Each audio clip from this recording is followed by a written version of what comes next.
Hi, this is just Laury from paperthreads.com. This is a cinch machine. It's used to bind small scrapbooks or small notebooks, journals, whatever. It uses a pin system where you pull out a pin and it does not punch that particular hole. There are 12 pegs or pins. When you pull out any of these guys, it doesn't punch the hole. It's got a 2-1 pitch. That means that there are 2 holes that are punched per inch. There's an easy way to figure out which pins to pull for pages that are 6 inches and under. The way you do that is you basically multiply it by 2, assuming that the paper is cut on the 1/2 inch. So for example, a 4.5 inch sheet of paper, if I multiplied 4.5 times 2, I would get 9. I pull out the 9 peg, slide it in like so, down it comes, and there we go. Nice and even on both sides. Now, what about for 6.5 inches? 6.5 inches is very easy. You take all your pegs, you leave them all pushed in, and there you go. 6.5 is kind of a strange one. It's the only one where you all use all your pegs.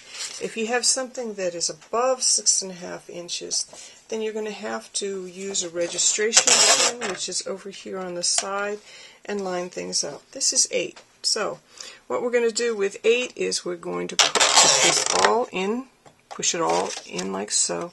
We're going to go this once. We're going to come in. We're going to use the second to the last hole and slide this registration pin into that hole. And you just push down on it right like so. This still wiggles a bit, so make sure that it's still lined up. Now, 8 divided by 6. This is the little formula.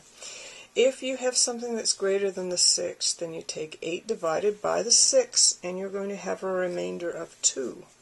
So that means I've taken care of all my 6 there. I only have the 2 inches left to deal with. I could go over here, but it's not listed.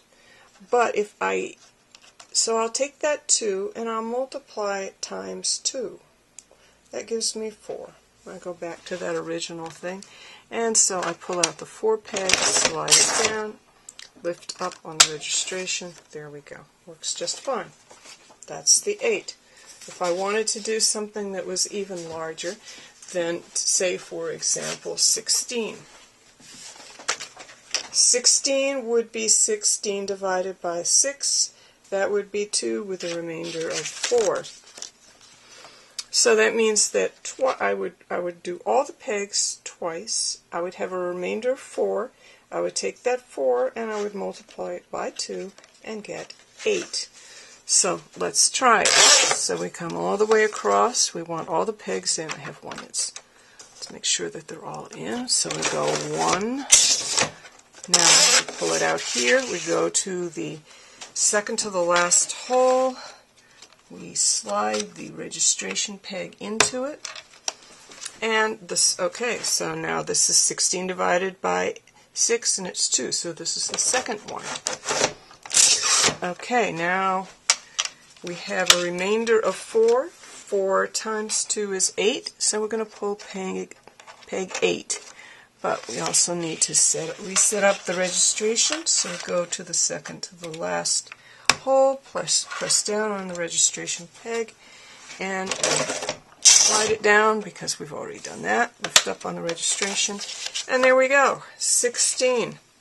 So, to recap, if you have something that is less than 6, you multiply it by 2 and you pull out that particular peg. If you have 6.5, you use all your pegs. If you have something that's greater than 6, you would have to take it and do the division by 6, get the remainder. The remainder is going to give you, the remainder times 2 is going to give you which peg to pull. The other is going to tell you how many times that you have to punch it. This works for all for everything that is cut on the 1/2 inch. However, not everything's cut on the 1/2 inch. What do you do for something that's not cut on the 1/2 inch? Well, in this little thing I have right here, I have a 4 1/2, a 4 1/4. What I would do for 4 1/4, I've cut this several times, is I would take the 4, I would multiply it times 2, I would get 8. So I'm going to pull out pin 8. Now, the quarter is the kicker. What you do with the quarter is divide that quarter by 2 and to get 1/8, and you're going to pull out 1/8 just on this ruler. So you're going to change this alignment. That's going to shift all your holes over just slightly so that they're going to be balanced. Now on this one, on this top one, we'll ignore that. These holes I punched without moving it over, and you'll see this distance here is greater than this distance here. This set of holes, basically I just repunching them again. You'll see that now that I've moved it over by 1/8, it's now balanced. That's all there is to it. It's a little bit arcane. The instructions are not totally complete, but they work to figure it all out in the end. So this is just Laury from paperthreads.com, trying to help demystify the which peg to pull for what size paper. Thanks a lot. Hope you enjoyed. Bye.